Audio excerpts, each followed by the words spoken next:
And I'll tell you something about me. I had tickets to the 1972 Palladium show with the Rolling Stones, and I still didn't go for some reason. I got swayed by someone else into something that wasn't nearly as fun. But anyway, that's another story. So, here I am going to see my first Bruce Springsteen show in Houston. And I'm late, of course, driving as fast as I can to get to Houston from Austin. And I get a text, and the text reads, Bruce wants to do Always a Friend, Are You In? Was the text. So I text back, yes, I'm in, you know. And not really considering what I was getting myself into, you know. And so I show up late. I missed sound check, but I show up late, and Bruce is backstage, and they take me backstage. And Bruce, if any of you have ever met Bruce, you know that he's an amazing person. You know, he's a great human being. I always say that he's everything you would want Bruce Springsteen to be, you know. And, you know, he's not a jerk. He's a cool guy, you know. We talk about everything from surfing to horses to living on the beach and just, you know, rock and roll and songs and stuff. And he had all the lyrics laid out to my song, and he had rehearsed it with the E Street Band. He decided on the plane on the way to the gig to play this song. So they learned it. And then they come into the dressing room where we are, and we go over it acoustically, basically, just like a run-through. And there they are, all in front of me, you know. And I'm just kind of wide-eyed, and you know, I can't believe where I am. You know? And so then they gave me a set list, and they said, go out and enjoy the show. And I go out and enjoy my first Bruce Springsteen show at this big mega arena in Houston, Texas. You know?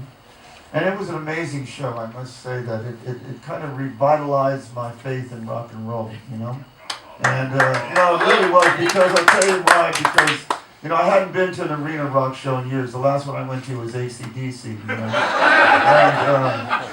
And so that's another animal entirely. You know? But everyone was feeling so good at this show, you know, that it was infectious. Just everyone was happy, everyone was smiling, and everyone was into the music, and I really taken by all of that. You know? So as I'm watching the show, enjoying the show, I realize as the set list starts to get closer to the end that my spot is coming out. You know? And suddenly I start to freak out. Inside I'm freaking out. You know? And I go, oh shit, how can I get out of here? You know? I could say I was sick or something. You know? And then the guys who, you know, his crew comes over to get me, and they find me. And I must have looked pretty scared because they kept asking me, are you okay? Are you alright? Do you need anything? You can make me disappear, that'd be fun.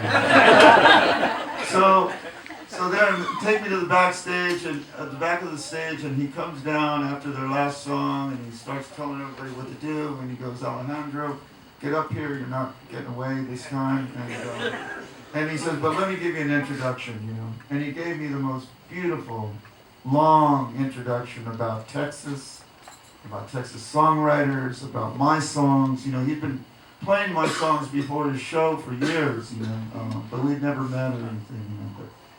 And then he brought me up, and there I was with the E Street Band in front of like 30,000 people, and I did this song that we had never played together before. You know?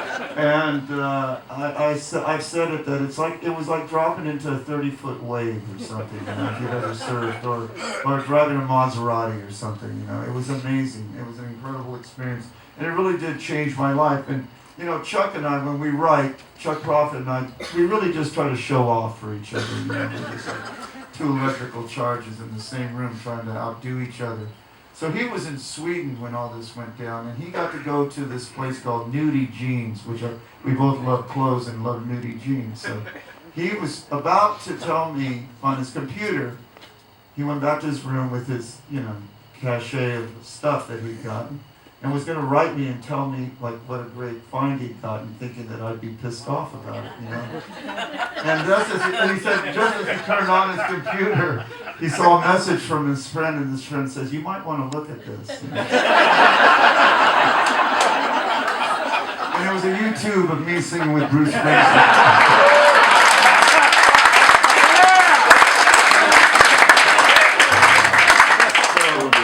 That's what's funny. But anyway, got nice pants.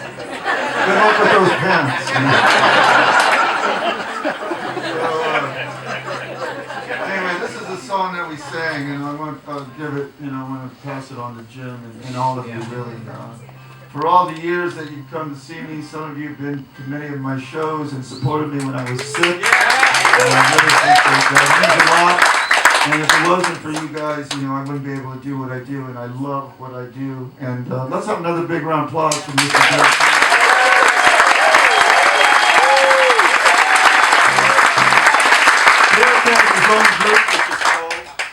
Fox and the Bandit, they'll be making a record. They've made a record that's about to be ready to be released soon. And he also plays with Jesse Malin, and so here we go. And if you want to clap or sing along, it's fine.